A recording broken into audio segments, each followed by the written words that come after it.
Let that please mean something good. Right? I love it when the internet works for us. Instead of us working for the internet. May the internet always be in your favor. Oh. Hello, Amy. Hi. Hello, Elle. Hello. Do I exist if nobody talks to me? These are the questions. I have to have my existence validated. I think we were validated. No, those were hellos before we got here. Oh, okay.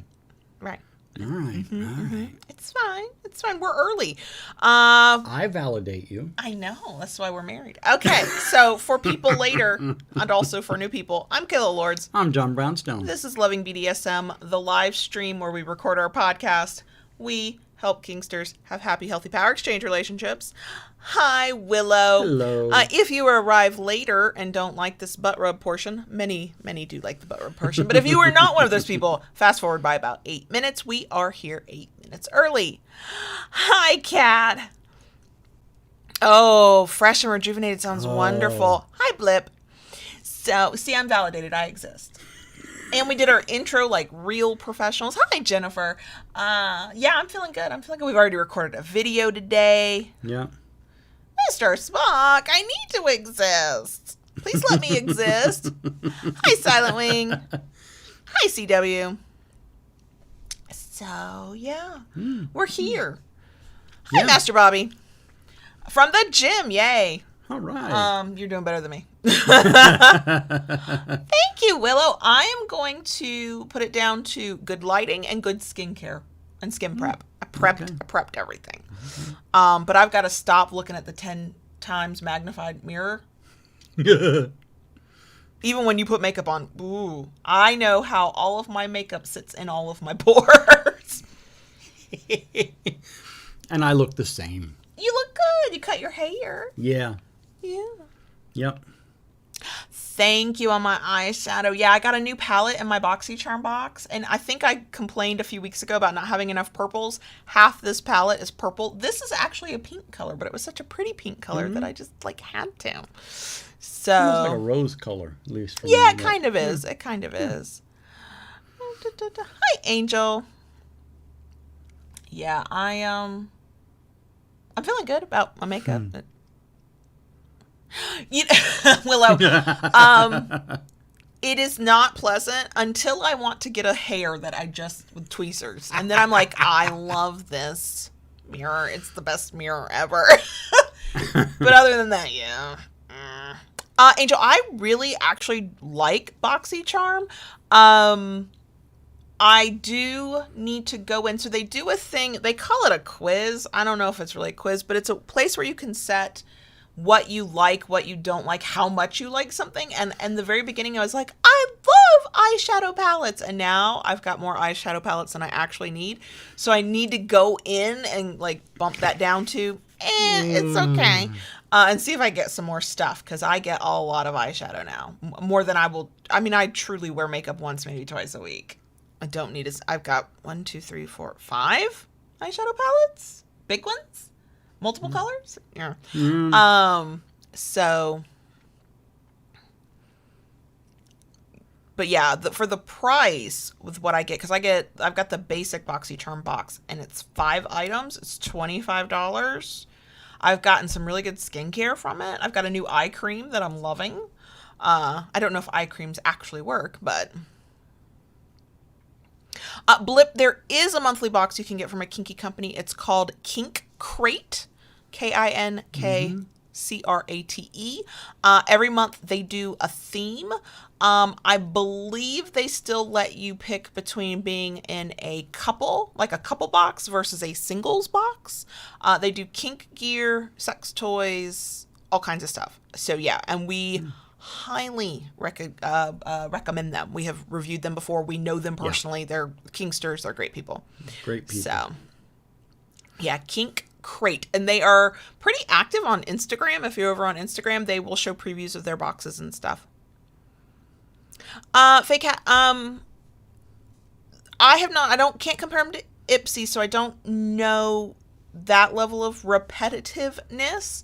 The only thing I have found that they are BoxyCharm is repetitive on is the fact that I got a lot of eyeshadow palettes, but I think I can control that more than I realize. I just need to go in and change those quiz results or whatever they're calling it.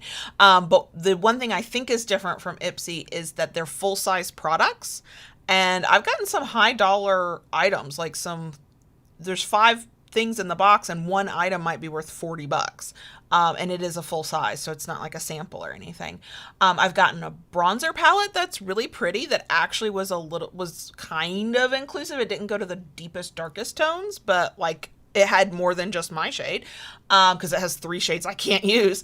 I've gotten blush palettes. I've gotten good mascaras. The only thing that I've gotten several times now has just been the eyeshadow palette. CWI, you'd have to check with Kink Crate. I do not remember if they do international shipping or not. Hi, Liz. Hi, Eva. Hi, Jonesy. Let's see. Yeah, the only thing I don't like about BoxyCharm, so most subscription services, what you can do is if you want to skip a month, you just tell them that you want to skip the month and no charge, no whatever. There's no skipping. You can stop it at any time, but then you'd have to start over from scratch with BoxyCharm. So until I get to a point where I'm like, I don't want any more of these things, I'm going to keep it going. Or if we ever got to a point where we couldn't afford them.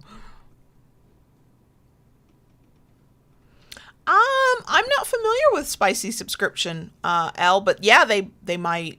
I mean, that's possible. I do know that there are sex toy companies that aren't kink specific, but there are kink companies that are starting to do subscription stuff. So yeah.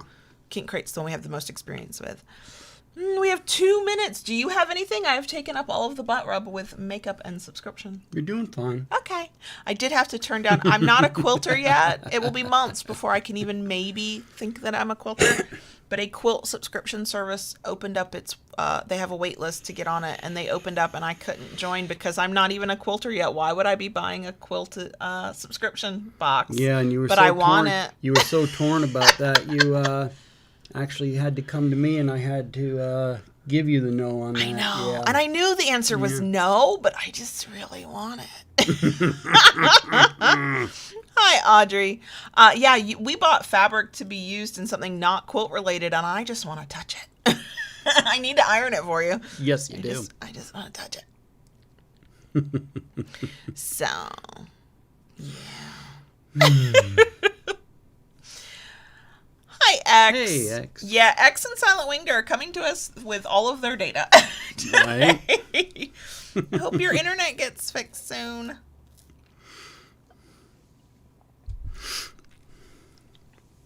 What else? Anything else? Oh, our shirts, because that's YouTube related. There are no links to these shirts. Mine says, in my defense, I was left unsupervised.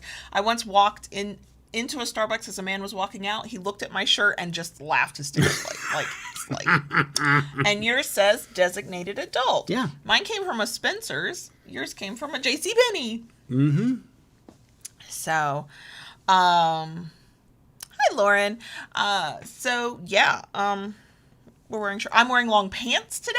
You can't see them. Mm-hmm. But if I have to stand up for any reason, I won't be afraid of showing my ass. We woke up this morning to beautiful weather for Florida. So wonderful. I hopped in the car. It was probably about 8:30 this morning, and the thermometer in the car chimed in at 62 degrees.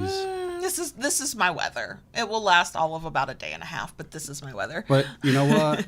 I'll take it. Even if it's a day and a half, 2 days, I will take it. Mm-hmm. It is beautiful. Yeah.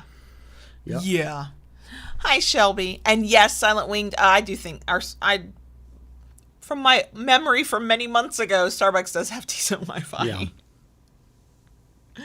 Oh, God, Kat, yeah, if I had worked there, I don't think I could ever shop there either. We went in there for T-shirts for the 15-year-old for Christmas or birthday or something. And while we were in there, we were like, oh, look, T-shirts for us. And I bought so many T-shirts. They were like, would you like to join our T-shirt club? Sure.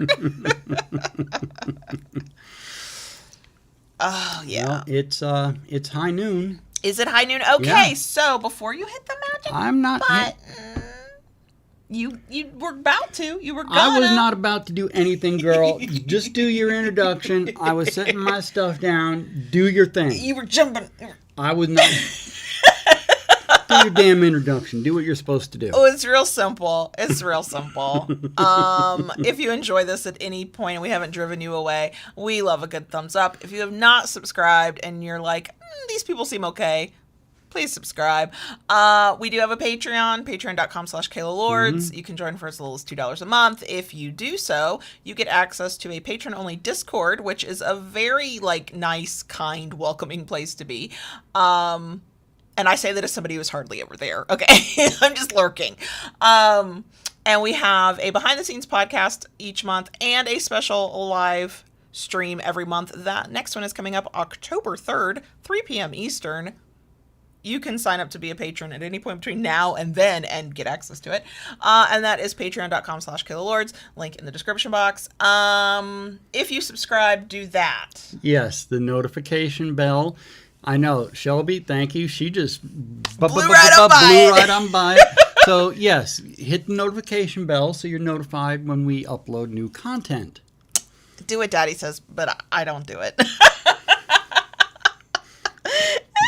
Baby girl. Yes, Daddy. In my defense. Okay. You're not unsupervised at the moment. Are you sure? Okay. That is all of that. Okay. I think you can hit the magic button now. All right. Hi, Quinn.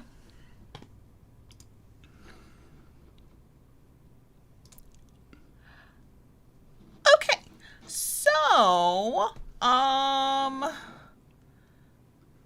let's see. We are, sorry, I got myself distracted.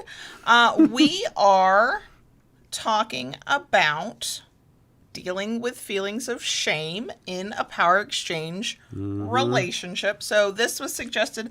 Time has no meaning in 2020, so I know it was suggested in the live stream chat. I don't know which one, but I know it was suggested there, so thank you. And we were very hesitant when somebody mentioned it as a potential topic because of a few things I want to make clear before we get started. We are not mental health professionals, medical professionals, experts, or people that you should generally look to advice on any reasons that you feel shame, where that shame comes from. We are also not going to get into what caused those shameful feelings in detail with outside of respect to maybe shame we have about kink because of our own personal experiences of where some of that shame might come from, okay? We will talk about what to do if your shame runs so deep that some of the most basic things just aren't enough. Spoiler, we highly recommend therapy for people, even if you don't think you have a mental health diagnosis that is needed, a mental illness.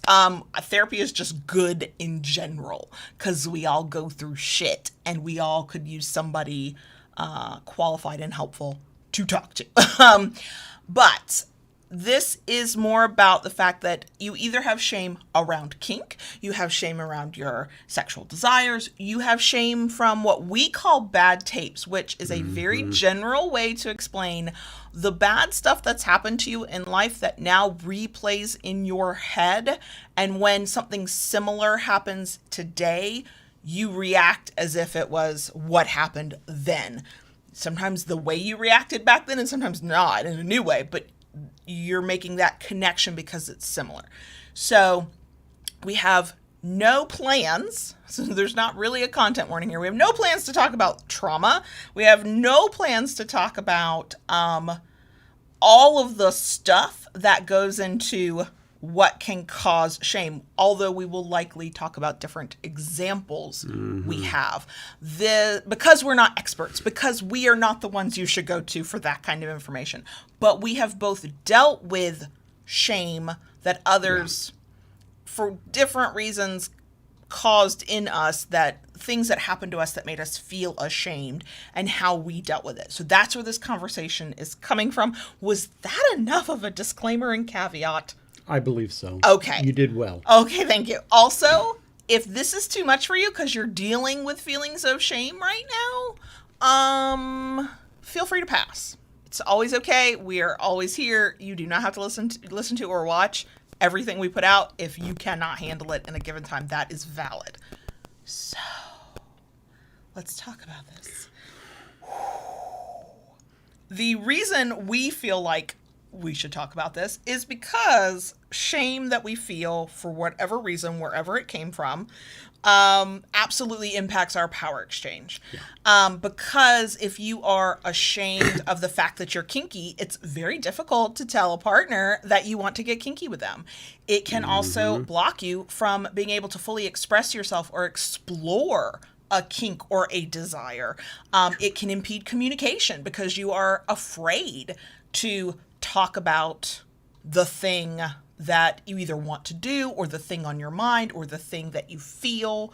I will give you a very, I think, common but higher level example. When I say higher level, I mean it came from being a human in the world and not from anything like traumatic. The first time John Brownstone saw me naked, I cried, tried to hide, tried to face the wall, tried to face anywhere I could because I hated my body in a way that I don't. I'm more body neutral. I'm not body positive. I don't love my body every day, but I loathed it. I wouldn't look at myself in a mirror. I certainly didn't want a person that I was like, you're about to do the sex with me. Please don't look at my body. Can we do this without you looking at my body? And thankfully I was at a point in life where it was not such a debilitating sense of shame that we could not move forward. And I think that's a thing to go ahead and note. Sometimes the shame is that feeling makes it hard, but you can move forward and do a thing because you trust the person you're with. Yeah. And sometimes you cannot. And so you are neither good nor bad if you can or can't do that. But in that point, what I recall was that you dommed me into it. And it worked. I would not say that's always going to work all of the time, but it worked that time. Well, I had you doing things. I came up with a mantra for you to say that in the mirror every morning. It worked, but I hated it. Yeah. And, I kept you at that. And that's finally how it somewhat sunk in.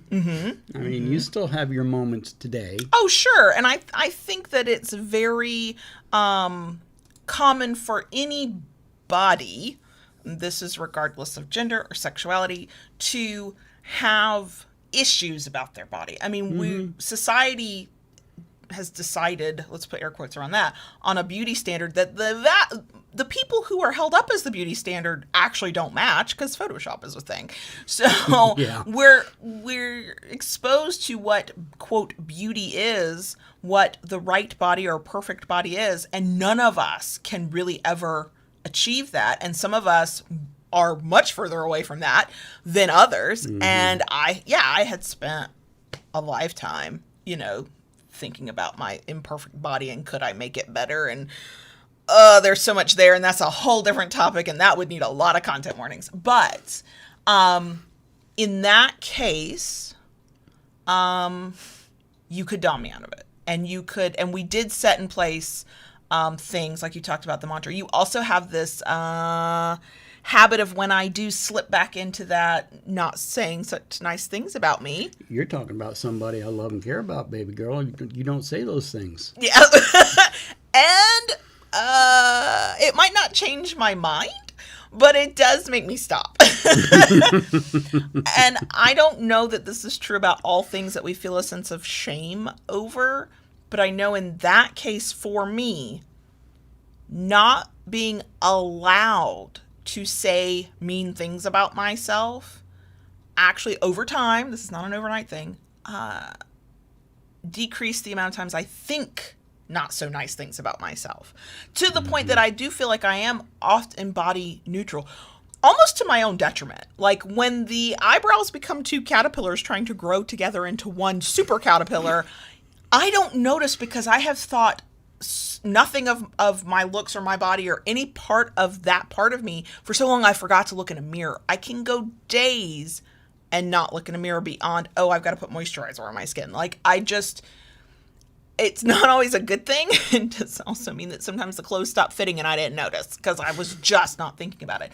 But it's also kind of freeing to not have that one thought all the time playing over and over in my head. I hate my body sucks, all of those thoughts. That if you have experienced that, or you experience it with something else that you don't want other people to see, you want to hide from people, and you get to just be free of that thought, even if you haven't necessarily changed your mind, man, that's a lot of mental energy to get back. Yeah. And in our case, we absolutely leaned into power exchange. You didn't make me. I think this is a thing that's important for people to realize in power exchange. You didn't make me just magically stop feeling a certain way, stop feeling shame about something. No. You gave me the space to believe you when you said you liked what you saw. And that I think is important. And also I trusted you. And this was, I don't know if it was about my body or if it was something else, but I have used this before. And if this helps anybody, please feel free to use it. From a submissive perspective, every time I would push back either verbally when you said something nice about me that I just didn't believe, or I disagreed, I was like, he's clearly full of shit. What? In this case, my body. I finally did a little mental switch where I was like, wait, you're the dom, you're in charge, and when I say you're wrong about what you're saying about what you see or what you like or whatever, aren't I calling you a liar? And it was the right mind fuck for me because I immediately went, that's not very submissive at all.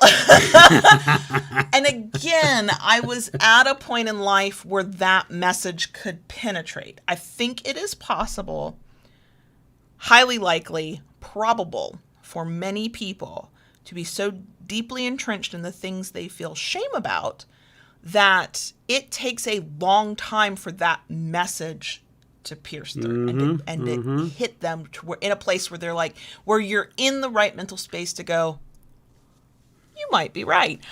I will mention one thing that is related to you that we do not have to go into detail on because it is your thing. But there is a thing about your sexuality that because of shame, you were made to feel years before you and I met.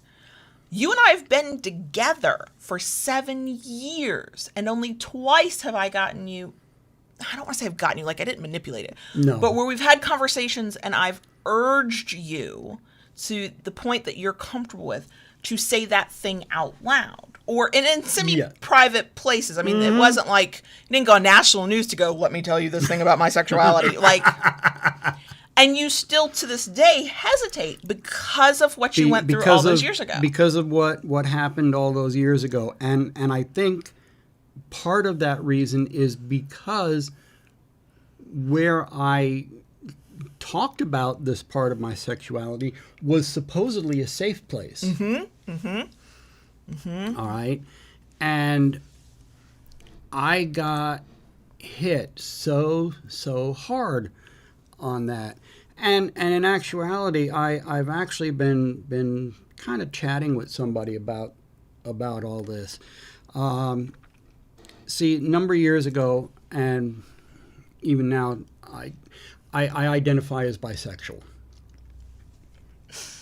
Podcast listeners, you can't see me smiling, but I am. He said it. I said it.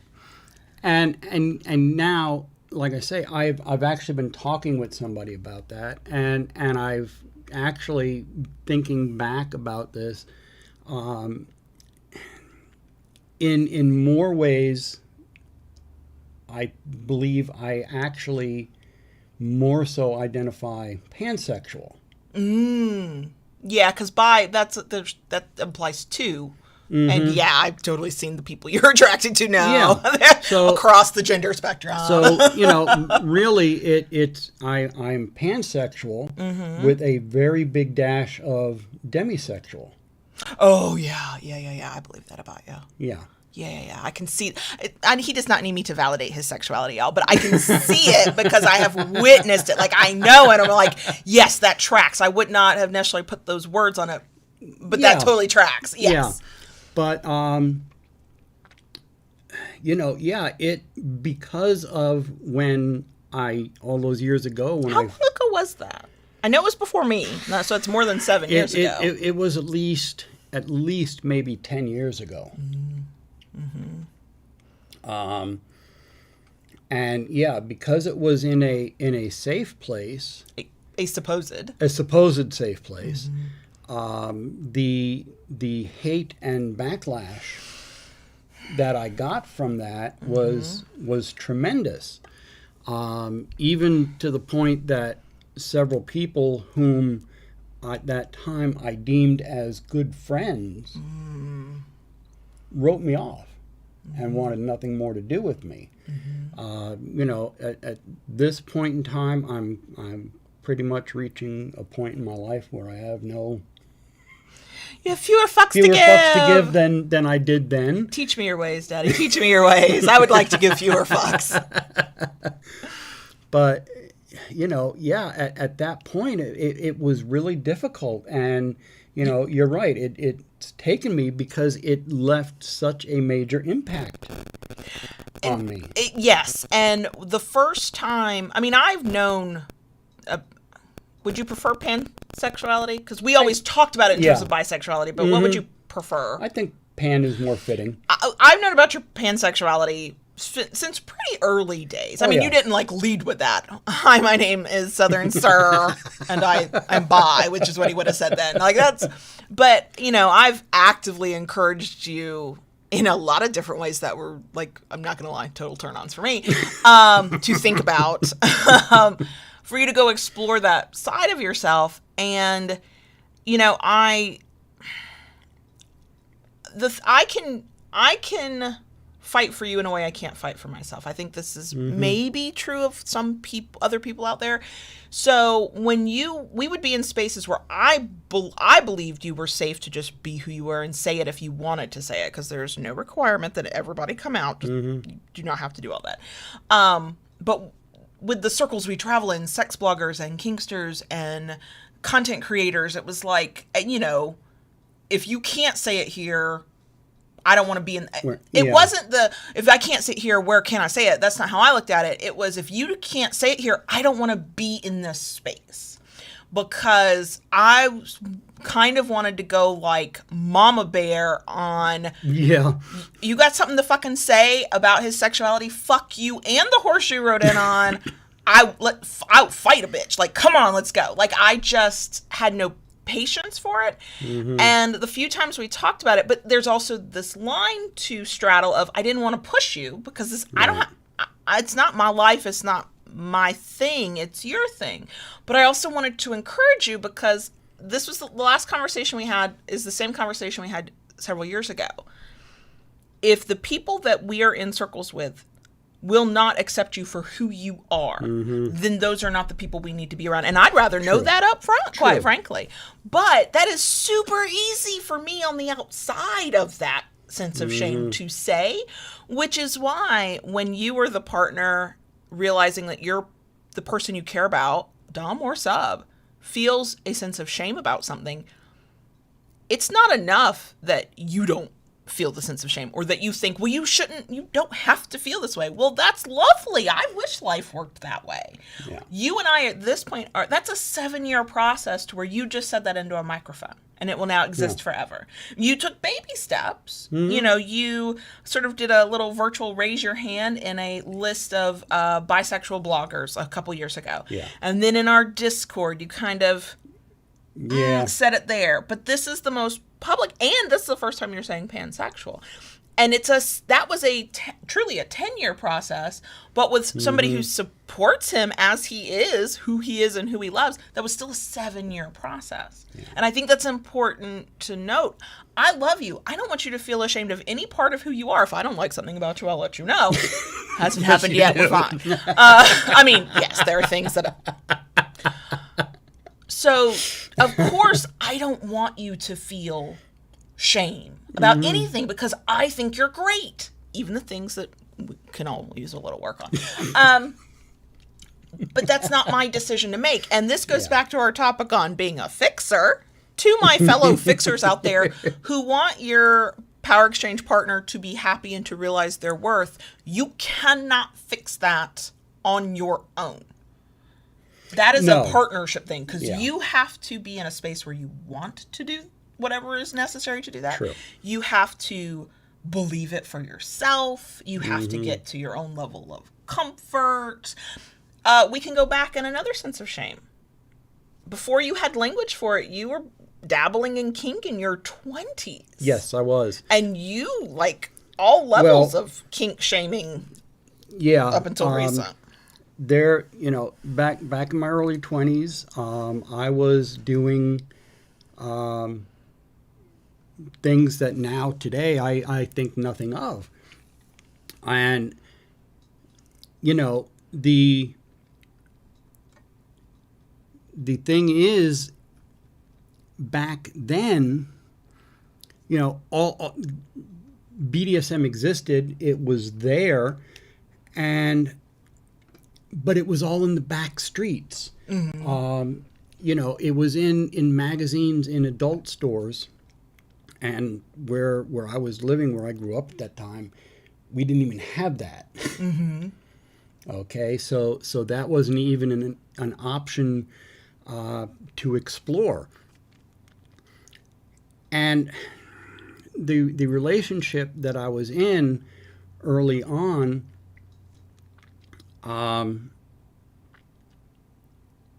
they enjoyed it as much as I did, but there were a lot of stresses. It was a young relationship. Both of us were young, didn't understand a lot about relationships, and things kind of fell apart. So, you tend to rationalize things about relationships, and in my mind, I equated the things I was doing to the failure of the relationship. Mm-hmm. Which then had me questioning, I'm weird. This stuff is not normal. And I buried it. I locked it in a box and buried it deep down for many, many years. Until it burst out of the box and came bubbling to the surface. Now, correct me if I'm wrong, because my memory sucks. When it came bubbling to the surface, you attempted in the relationship you were in at the time. At that time. To explore. Yes. And do you feel comfortable? Was basically told I was perverted and disgusting. Gee, another layer of shame to carry around. The fact that you openly talk about your kink now is a fucking miracle. And I am so happy you do, but it is a miracle. Yeah. And, there it goes, stomping it back down again from that reaction. That time, though, what ended up happening was it kind of pushed me into a bit of a depression. Mm-hmm. Mm-hmm. And, at that point, part of the reason why I brought it out was because by that time, internet was a thing. And I discovered, oh my gosh, there is a whole community of people out there that... You're not the only one? I'm not the only one who thinks or feels this way. So, so that's why at that point it kind of brought about a depression and tried to tamp it down. But at that point, the Pandora's box was open. And, here we are. Mm-hmm. Mm-hmm. Now somebody in the live chat brings up something else, which, kind of progressing with my story and the feelings of shame. In the beginning, when I did begin exploring the lifestyle, the BDSM lifestyle, and coming into it, the power exchange part of the BDSM was kind of a no-brainer for me. I think it helps that you were socialized as a cishet male dominance is like what you're supposed to do. Big ol' air quotes, y'all. Big ol' air quotes. Yeah. So, the whole thing of a power exchange was not per se foreign to me. And I kind of slid into that very naturally. Where I did have a problem, and I did kind of, we have touched on this before in other podcasts. And what was funny was that many years later, sitting at a munch, talking with a well-established dominant who I've known for a long time and respect, he started talking about the same thing as a sadist, how he had a very hard time coming to terms to, especially with a woman as a masochist, to hit them. And that was so difficult for me because between religious upbringing, between parental Sure. And upbringing, you are taught you don't ever lay hands on a woman. this is what I love about the generational change. You were taught specific woman. I was Yeah. taught you don't hit anybody. Yeah. And that is there is a shift there. And there has been a shift. You don't hit anybody. And that was so hard. Even after finally accepting myself as a kinkster and the power exchange, that was very, very tough. And what actually helped me, what helped myself overcome that, at a munch, sitting, talking to a masochist at the munch. And she was telling me how much she had enjoyed a scene from the week before and all this. And I was just like, I don't know if I can do that to somebody. I said,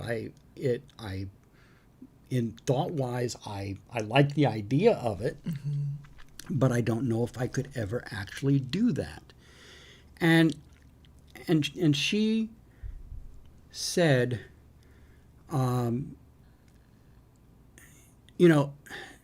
as she put it,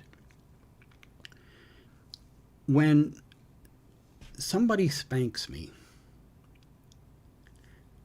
that pain frees my mind. It quiets my mind.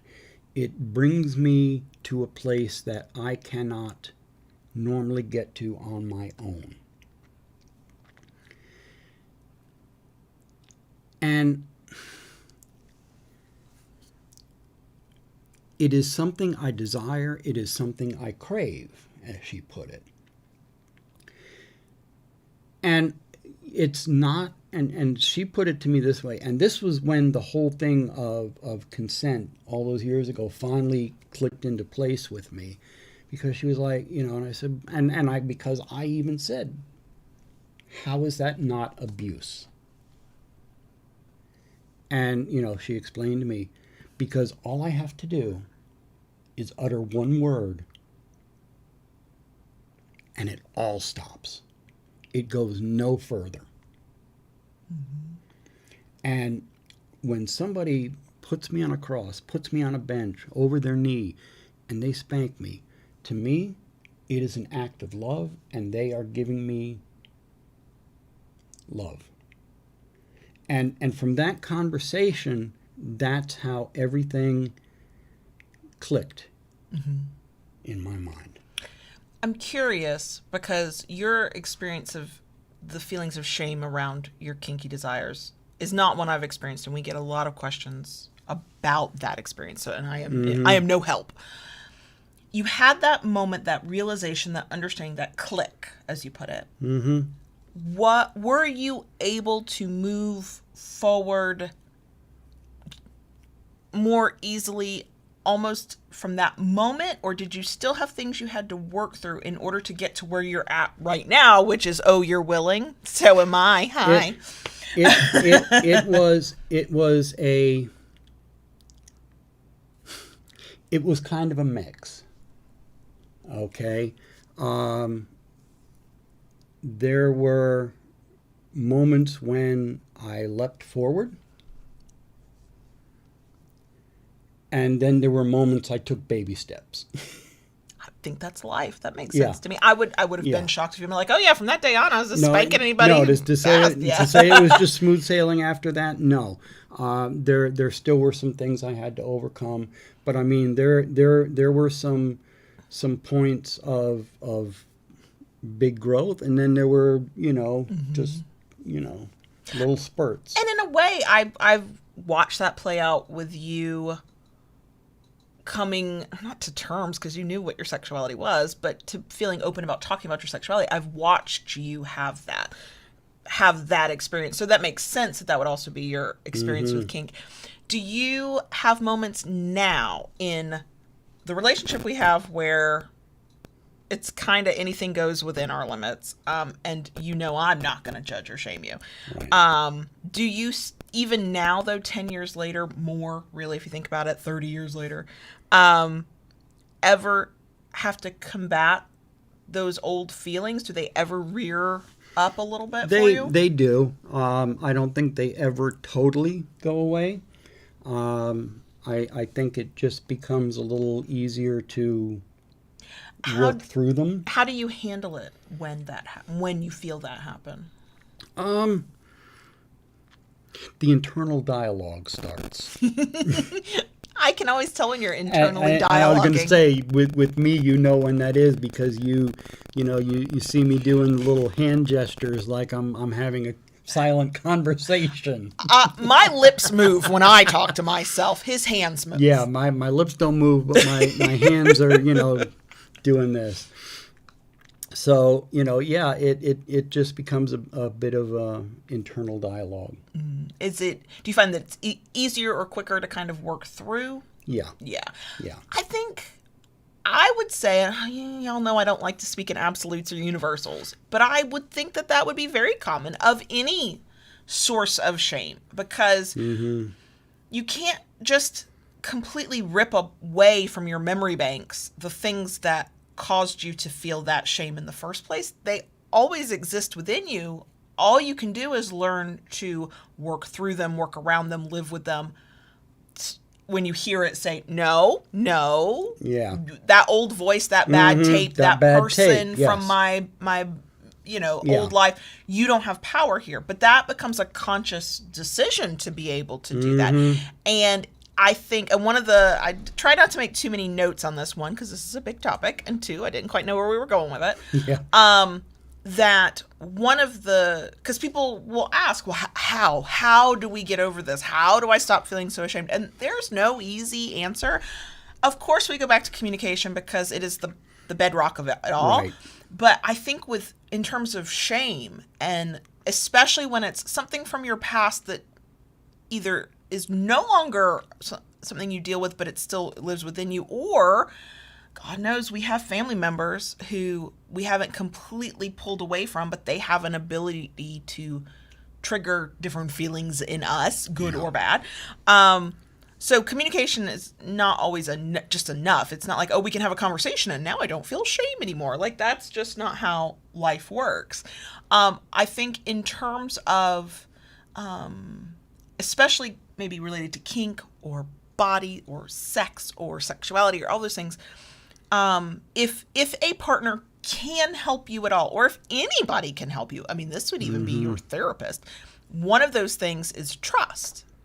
So I had to trust that even if I don't see what you see, when you say, I like your body as is, you are beautiful to me, it was a decision to make well, if I trust him on everything else, why am I not trusting him here?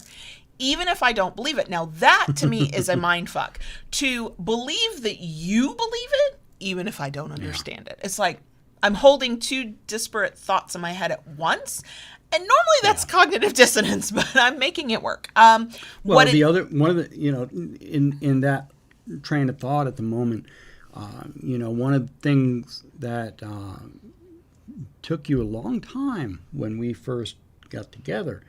When I used to, see you, oh, baby girl, you look really nice today, or baby girl, you look nice in that outfit, and you'd be like, yeah, I guess.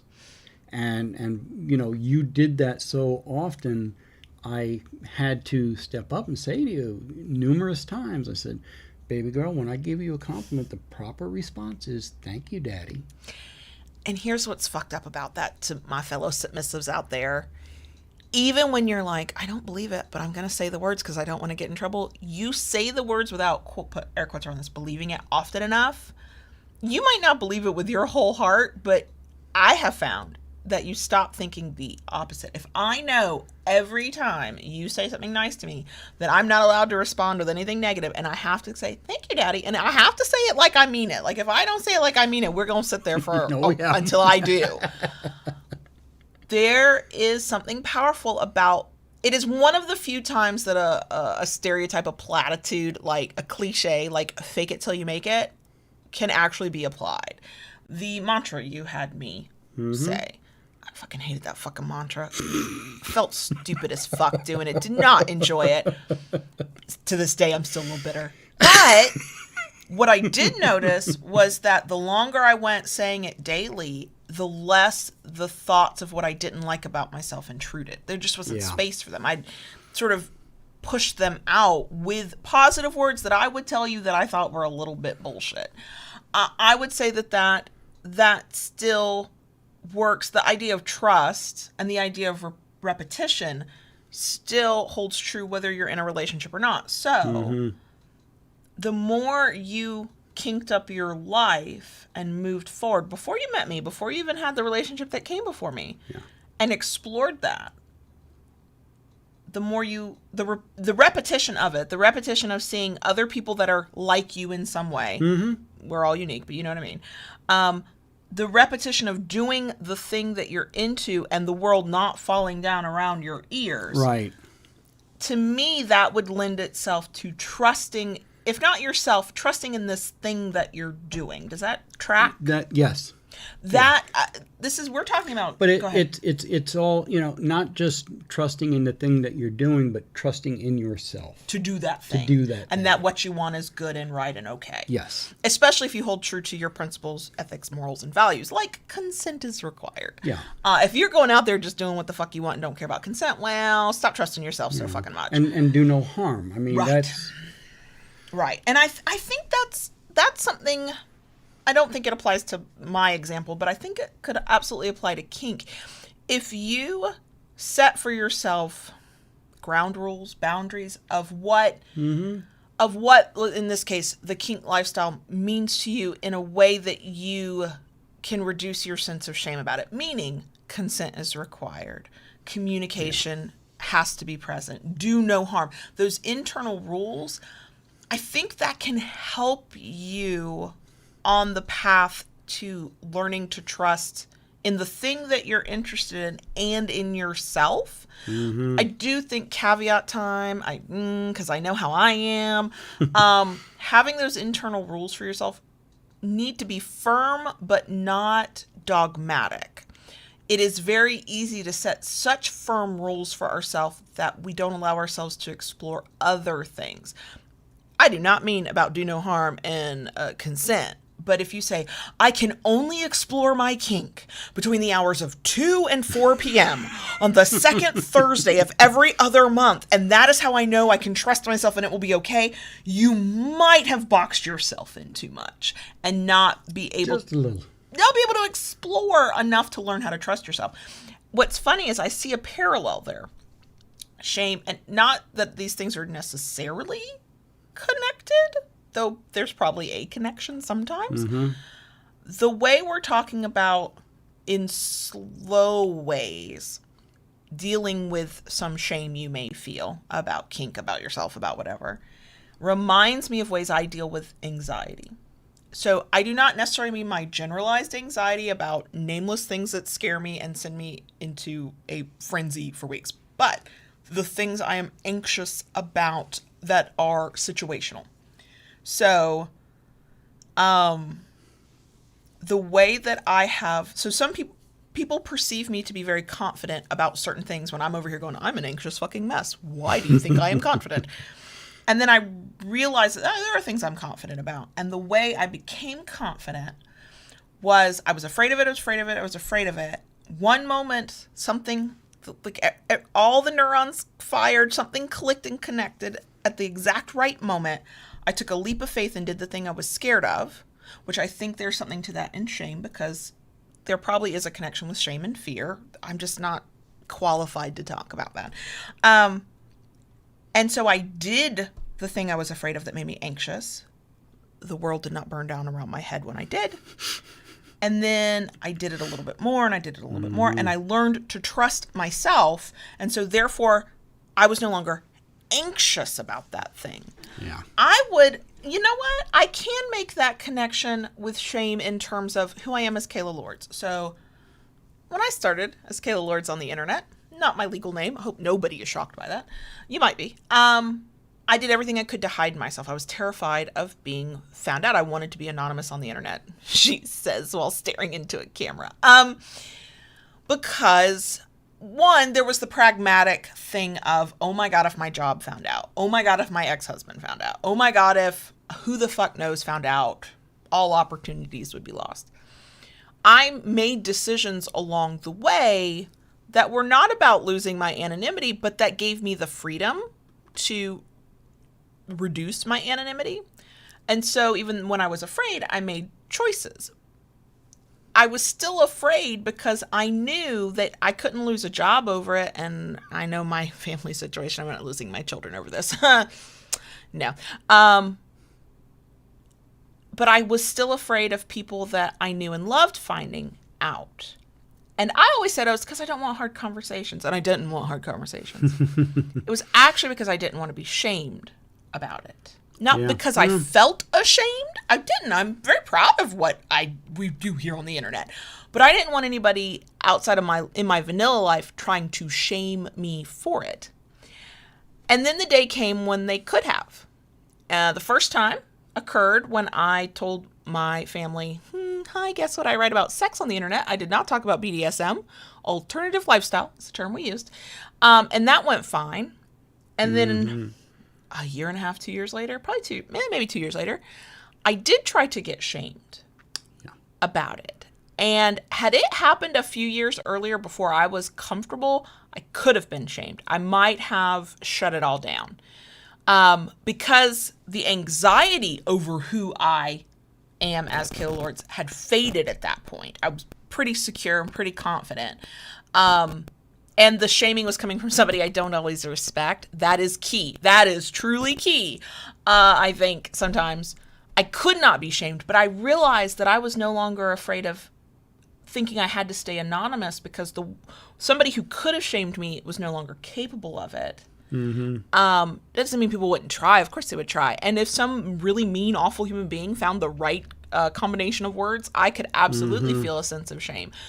But a person close to me couldn't do it, couldn't make me feel that way. And so then I felt even more free to give up even more anonymity because I was like, well, shit, if the woman who birthed me out into the world has seen my boobs on the internet, we're good. It's fine. Seen John Brownstone's penis. We're fine now. What is there left to hide? Not much. But that was, for me, that was actually the progression of dealing with anxiety, not shame. And I would be very curious if I have any psychological mental health professionals out there to hear what, if any, connection, scientifically speaking or therapeutically speaking, that maybe there is there between shame and fear. Because some of what I do to combat anxiety is also some of what you can do, not always, not perfectly, to combat shame. And I find that fascinating. Now, I do know shame is about fear, but somebody who experiences shame and somebody who experiences anxiety, I can see the difference between them and a line between them. So I would be fascinated by that. I still would like to become a person who has fewer fucks to give. I still give too many fucks. Not as many as I once did. No, that's true. That's very true. Right. You have gotten better. So I want to go back to the notes because most of what we can do, because we are not qualified to give anybody professional advice, I hope nobody came here for that, is talk about our experience and in terms of power exchange. So there are things I know I have shame about that I need to work out with a therapist. Thank you very much. My perfectionism is both anxiety and a fear of doing something that I could be shamed for, which, whoo, that's a whole lot to unpack right there. You still sometimes combat a little bit of shame left over from previous relationships and previous experiences. I mean, we're not immune to it, but in terms of power exchange, we have picked kind of big examples. Shame comes from so many places. It is the mean voice of a partner or a parent or somebody from a previous part of your life that told you that something about you was wrong. And so when you can't not explore that part of yourself, you feel a sense of shame about it. I think about all the people on the internet who are trying to convince themselves that masturbating is the worst thing they could possibly do.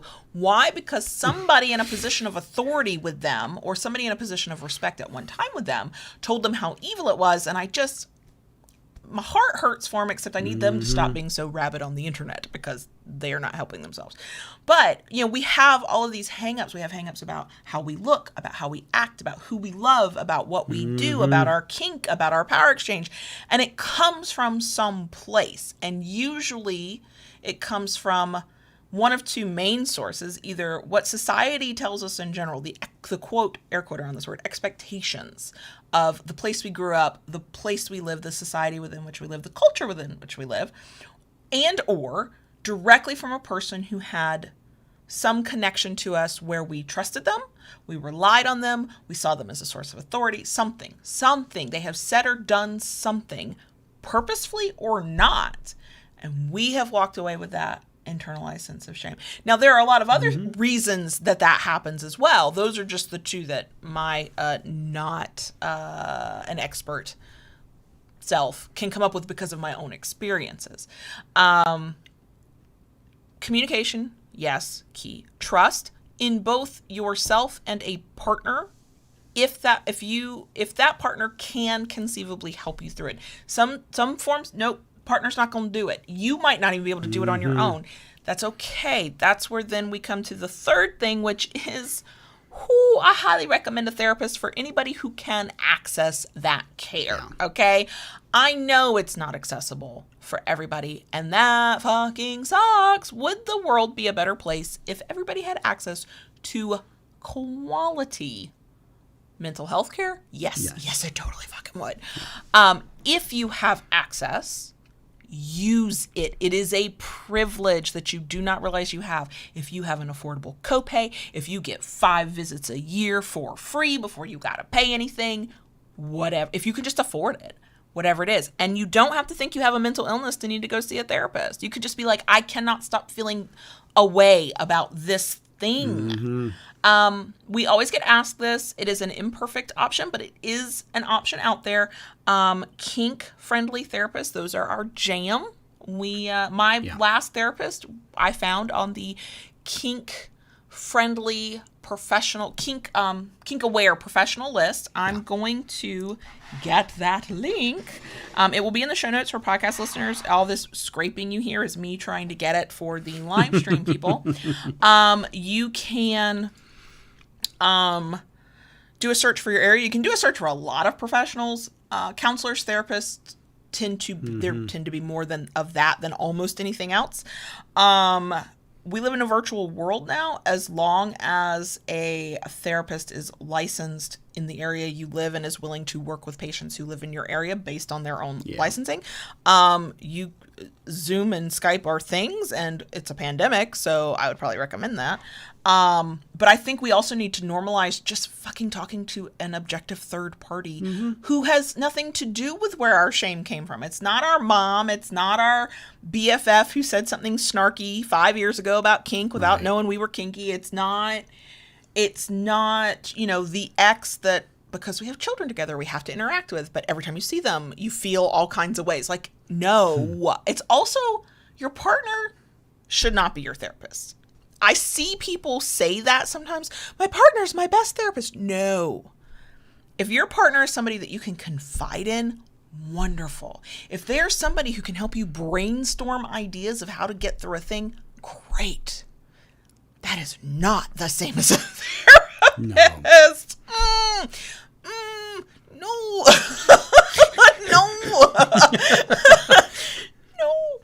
No. Having a partner that you can rely on that way is certainly better than not doing that and having no therapist. I'm not saying that I'm not negating what they do, but no. Okay, I've got to find it. Would you like to talk? I've talked so much while I look for this list. I don't know what to say. You have said so I much said it all. and covered. And there's the link. Yeah, we'll get there. So, yeah, that's a tremendous resource, and I've put that out for people myself. Oh yeah, we always recommend this. We always recommend that, and they have updated it quite a bit. Yeah, they actually moved the link. It used to live on another website. It used to live on the National Coalition for Sexual Freedom website. Now they still do link to it from there, but it's its own. But it's its own entity pretty much now.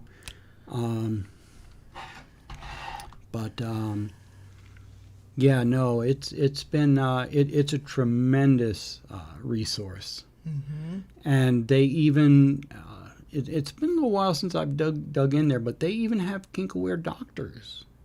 Oh, sure. That they have. Sure.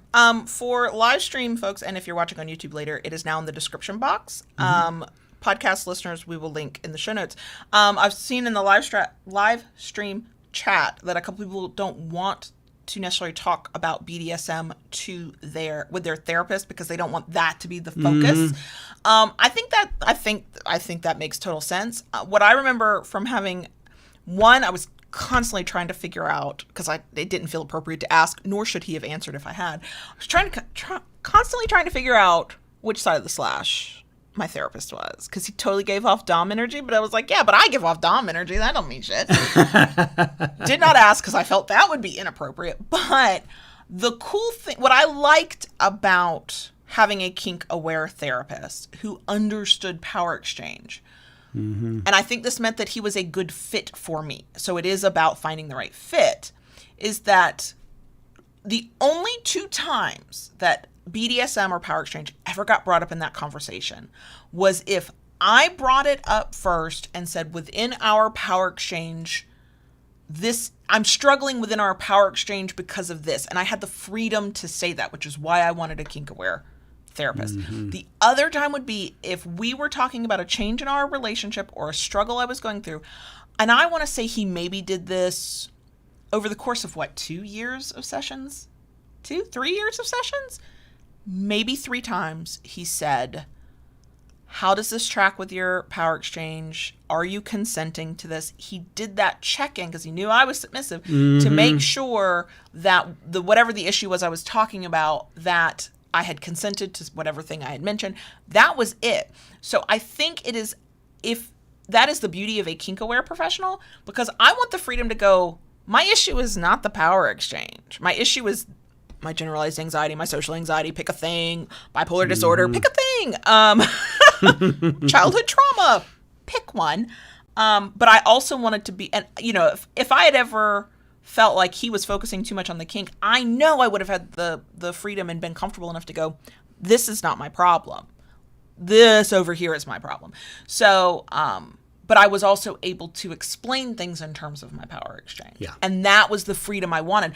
I knew I could not go into therapy and leave half of my identity out the door and skirt around my special relationship with my husband. I would never be able to explain myself if I couldn't say, this is how I am. So I think the concern that people have but I don't want the whole conversation to be about BDSM, I think that's valid.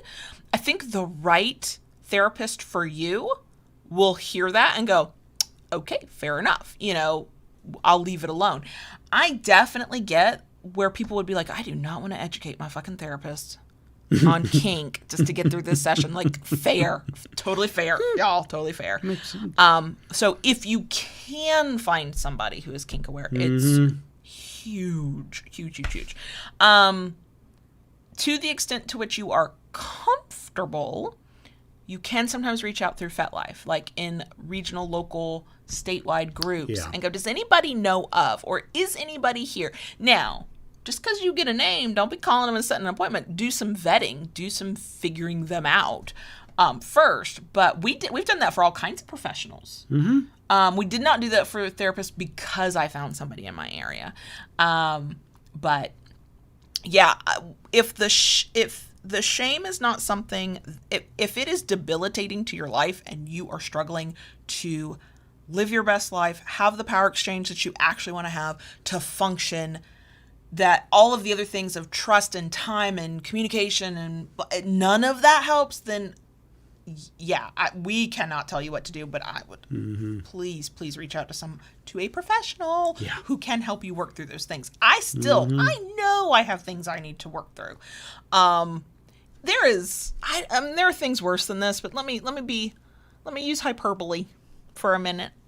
It feels like there is nothing worse than knowing where your issue or the reason you're reacting irrationally or overreacting or like crying in a puddle on your couch.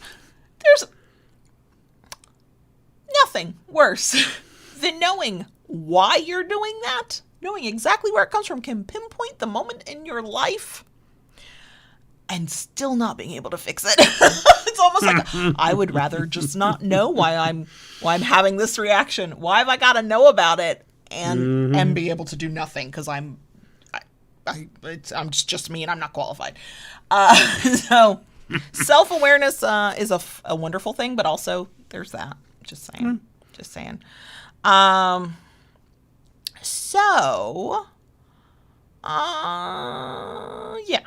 There's a lot we could talk about with this topic. This topic could go on forever and ever and ever. It's a very broad, very deep subject. Yeah, because I mean there are so many things connected with it. There are, and there are no perfect solutions. There are no easy solutions. We are two kinksters on the internet with a microphone and a camera. We cannot tell you what to do to fix this for yourself. I can tell you that you are not alone. That the worst thing you think about yourself, it is not true. I mean, are there some narcissistic people who keep getting political power that I would say that? Yes, but not you. Okay. Not the same. It's an apples and oranges comparison. And so when you feel that way, and especially, God, shame is such a shit show because you feel whatever has you feeling bad. And then some of us, because I feel this way, also then do that self-hatred talk of, why am I like this? I shouldn't be like this. We start shooting all over ourselves and we compound it and make it worse. And I wish I had a magic wand that I could wave and everybody's issues were dealt with. But it is the time, it is the effort, it is the access to care, it is the people in your life. It is being ready to be able to combat those things. At 30, could not have walked some of the roads I can walk now at 40. Like, just wasn't in the same place at all. I think even if you don't have a direct power exchange partner who can help you through these things, I do think the people that you allow close to you matter. I think we have to be very careful of not using our friends as therapists. I say as somebody who has been that friend my whole life, who is the ear and the shoulder, and that's just who I am. But I think it is okay to, with everybody's consent, lean into those close friendships as well, as best as everybody can. Because you don't have to have a dom to get you out of that. You don't have to have a sub to help you through it. You can have other people in your life that are just there for you and see you as the whole imperfect person that you are and want you to not feel that shame about that thing that you feel. Have, if you can, cultivate and gather around you the people who get pissed off on your behalf, either when you talk badly about yourself or about the people who fucked you up. Like, I get genuinely angry when I think about the people who have ever made John Brownstone feel shitty about himself for being who he is. Like, I want to tear somebody a new one. Uh-oh. Fuck you and the horse you rode in on. And I know that's about my sense of loyalty. We should probably do an episode on loyalty at some point. If you can have just one person like that in your life, man, I think it makes a difference. Yeah. Oh, yeah. Because I have always been that loyal friend, but I had to become an adult before I had that kind of loyal friend. And it's when you're reminded that you have that loyalty in your life, that somebody just loves you as you are for who you are, or cares about you, or whatever, use the word you want. That's powerful. You might not understand why, especially if your shame runs real deep, but it's powerful. So I am on a soapbox now. I'm going to step down from my soapbox. So I think we are going to do a bonus section. Yes. I don't know what we're going to talk about in it, but it's fine. And fine. I don't know who we actually helped with this, other than if we helped you feel seen, then our job here is done. Yeah. So you're not alone. I think that's the point. That's the biggest point. You know, yes, you're not alone. You know, it's easy to feel alone, but you know, something we've said many times. Community is important. The right community. The right community. Yeah, the right community. But yeah, it's and you know, we need that. I think so. I think it's powerful. Yeah. So yeah, okay. Deep breath. For people who woke up this morning without a topic, I think we came out of the gate swinging. Yeah. Okay, yeah, we're gonna move into the bonus section now. So we good? I don't know. All right. Keep it kinky, y'all, and we'll see you next week.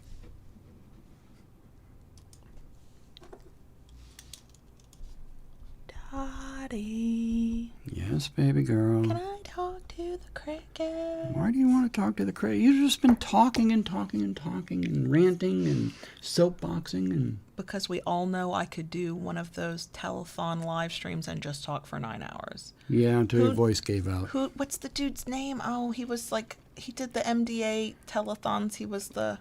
Jerry Lewis. Yeah. No, I knew it was Jerry Lewis, but somehow my brain was thinking Casey Kasem.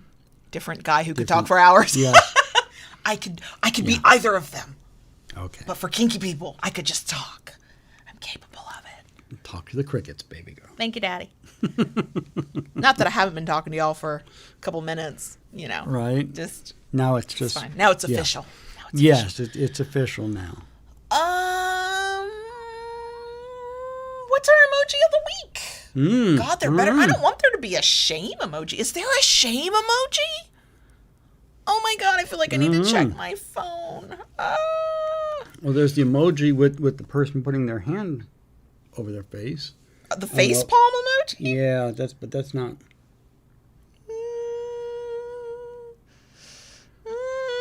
Let's see. Talk amongst yourselves while I figure this out.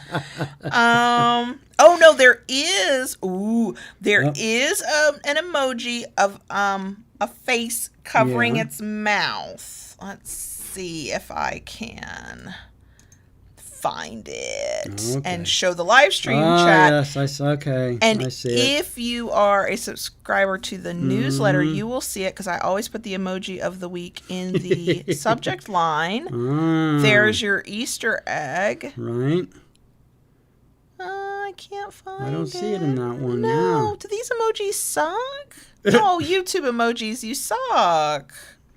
Well, I am sad. No, not that one. That's a yawning face. I don't want the yawning face. No. There's a thinking face. Oh, Lord. I don't like the YouTube emojis. We're going to skip it. Oh, good. No, see, the live stream chat's done. Because Yeah, they're probably like on a device that's not whatever. They found it. They got it. So it's fine. Yeah. It's fine. Mm-hmm. And quite frankly, podcast listeners, whatever you're able to interpret from what I've said, I'm so sorry. You use that emoji. It's fine. It's fine.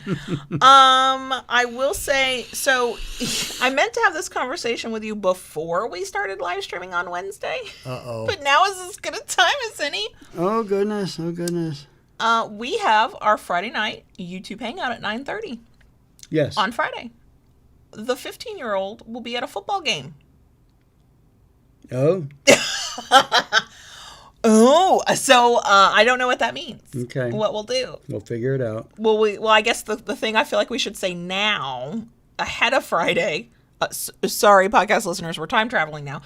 Will there be a live stream even though he has a game that he has to be at? I would say so. Okay.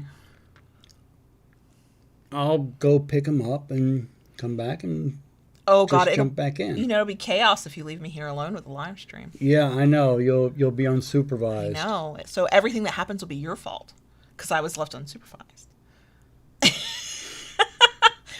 I mean that's okay, right? That totally works. Yeah. I had to put that away before the cleaners came. Oh, okay. But you didn't notice. For podcast listeners, he's looking for his slapstick, a thin, very thin, lightweight piece of wood he hits me with. So, I'm just saying. So that's settled. Yes, there'll be a live stream on Friday. Yes, there will be. What else we got going on? Not a whole lot. Not a whole lot. Yeah, Mrs. Spock, you're right. I may come back and she'll be ruining people's childhoods. I'll be drunk. I won't care. Yep. Well, I inherited a load of wood over the weekend. So much fucking wood. Y'all, he put it in the garage right now, and it is, I'm not going to exaggerate and go, it's half the garage, but it feels like it is. Yeah, it's a little spread out right now. But, yeah, I've already started processing a good number of it. A bunch of it is back in the shed, cut out and set up for use. Mm-hmm. So I've been busy with that. You're going to make kinky fuckery Gonna things, make right? kitty things with Yay! it. Yep. Hello, Crow CDC. Welcome. And yeah, I mean that's kind of what I've been doing. Grateful for the cooler weather. Oh yeah, that's been nice, especially in the morning. Yeah, it's actually been pleasant to get outside in the morning right now. Yeah. I miss having a dog to walk because this is the time of year I was like, no, really, I don't mind walking a dog. Yeah. I have not been in the backyard since Saki passed.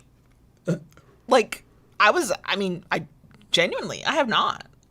I haven't avoided it. I just, without a dog that needs to go out, why am I going outside? No, we don't do that here. Yeah, I know. You don't even come see me in the shop anymore. I'm not even incentive enough to get you outside. Not unless you need a coffee. So maybe you just need coffee service. That'll get me outside for a whole 30 seconds. Right. Right. That's my limit. 30 seconds. That's a good amount of time, right? Yeah, totally. Yeah. No, this is the time of year I genuinely like being outside. Yeah. Because I don't immediately get hot and sweaty the moment I open the door. I hate that shit. I don't like. I really hate sitting in my house just relaxing and sweating. Like if I have to work, like we're putting in some effort for something, fine. You get hot and sweaty, it's no big deal. But just sitting still and minding your own fucking business and just breathing and existing, no. I live in a century and a location of the world where central AC exists. No. No, I am not going to just sit and be hot and sweaty for no fucking reason. Because I breathed too hard. Or too many times or something. No. Yeah. So we have, and we will probably talk more about this on the Friday night live stream hangout. Because of course we will. We always do. We are not ready to get a dog. No. That does not stop me from looking at them. And here's what I'm doing. I'm testing myself. Am I ready? Because even though the dog we thought we wanted when we got Saki was not the dog we got, I could not stop thinking about this dog. I'd seen it online through a rescue, and I was obsessed with this dog. I would look at the picture multiple times. I was worried that somebody was going to adopt her before we could even meet her. Like, I was obsessed. I know y'all are shocked by that. Yes. And then she wanted nothing to do with us. Mm-mm. And we met Saki on the same day, and Saki was the one, and that's fine. I'm totally here for chance, kismet. There's a word, I can't think of it, but that. So serendipity. Maybe the word I want to is serendipity. Word lady can't word. So what I'm doing now is I'm looking at pictures of dogs, waiting for the moment when I get that feeling again, knowing it could be weeks and months, like, or until I get bored and just don't want to look at them anymore, and then I'll really know. Yeah. And it's funny because Saki was technically, for a dog that was all leg, he was technically a small dog. He was 10 pounds. Mm-hmm. All of the small dogs I keep looking at look ugly to me. And I know they're not ugly. I know they're beautiful, precious fur babies. They look ugly to me. So I'm like, oh, well, I'm definitely not ready for a small dog. So then I'm looking at the slightly larger dogs, the pits, and a lot of the mutts and mixed breed dogs that you don't know what they are, but they're precious. And their derpy faces are pleasant. I'm not obsessed with a single one. Just not happening at all. But I'm still looking because I'm waiting for that magic moment. Obsessive much? Yes, it totally is. I'll just own it. At the same time, we did talk well before Saki got sick about getting a cat. Mm-hmm. So I was like, wait, we're not ready for another dog yet. It's too fresh for us. It's too new. We miss Saki. We don't miss having a dog. We miss Saki. So it's like, but wait, a cat is not a dog. We haven't had a cat, and we had talked about getting a cat. So I've started that again. Yes. I have been given a delay with a deadline. Mm-hmm. Yes. Of after this weekend, we will talk about a cat. Right. That is not the same as getting a cat. The nice thing is... Well, we've had a lot going on this week. Of course we have. But the nice thing is we live kind of right up the road from the big shelter, the county shelter. Mm-hmm. And it's $50 to... And our neighbor works for the shelter. Right. And it's $50 to adopt a cat. Like, we can go up the road and be like, show me your babies. I want to boop their noses, Which one doesn't hiss and run for me? Okay, that's one. Mm-hmm. That is almost too many options. We know we want an older, and at least an adult cat. We don't want a kitten, even though I fantasize about having a kitten. I kind of would like a black cat because who the fuck doesn't want a black cat, right? But also, I just want the one that'll be not mean to me. I mean, I know cats can be mean to anybody, but like, boop my finger. I'm mean to you, but you love it. I know. You love my that says so much about me. So, we will one day be a cat and dog home. Yeah. That is for sure. But for right now, I'm just pushing for a cat. Mm-hmm. For right now. But, yeah. Yeah, that's mostly, we're working. If you happen to be one of our proud crickets through Patreon, you will have heard our behind the scenes, or you can listen to our behind the scenes podcast episode we recorded. And that we go into a lot of what we're doing, but it's all work related. Yeah. So yeah, personal life stuff.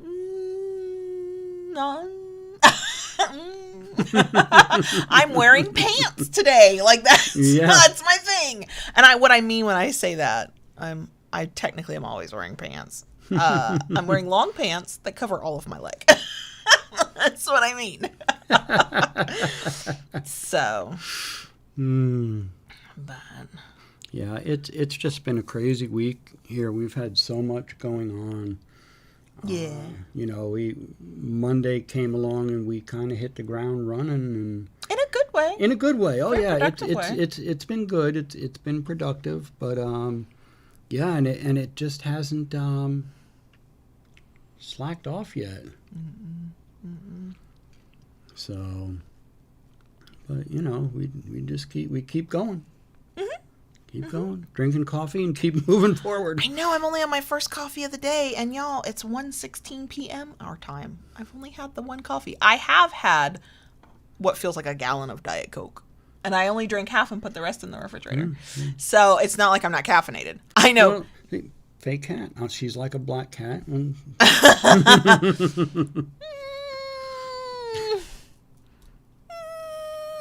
Do you purr and like cuddles? I mean, you know the answer is going to be yes, right?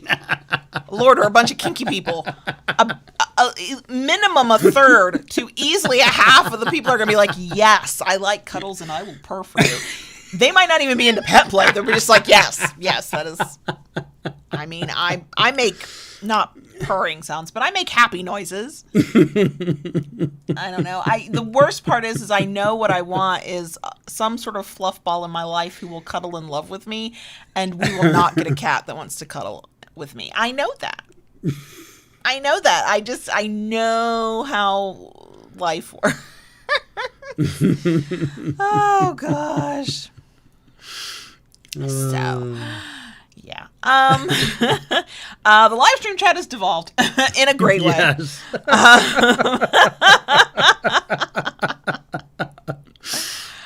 What? I mean, anything? No, that's probably. I can always think of other things, but no. Yeah, right. That almost had more than a bonus section. That was more of a Friday night hangout. There are some flavors of some Friday night hangout in this Wednesday live stream chat. Podcast listeners, save yourselves. Run. Hair pets and clean the house. I mean, that's just okay. Over there reading the live stream chat. I'll just talk to the podcast listeners. Yeah. Yeah, that's all I got. I think we're done. I'm hemming and hawing, and I don't know why. I know why. It's because when we stop live streaming, I have to go get some work done. Yeah. And I'm going to have to start chasing kids. Yeah. So, yeah, that's it for us this week. I hope this episode was, if not helpful, at least entertaining. Right. And we will be back again on our normal schedule, doing our things. And what we do. If we get a cat or eventually a dog, y'all will know about it. Those of you who are not pet people will be like, oh God, will these people fucking shut up about it? No. The answer to that is no. Okay. We're going to finally stop. Yeah. We love you guys. Thanks for everything. Yeah. Love y'all. Mean it. Bye. I can't end the stream.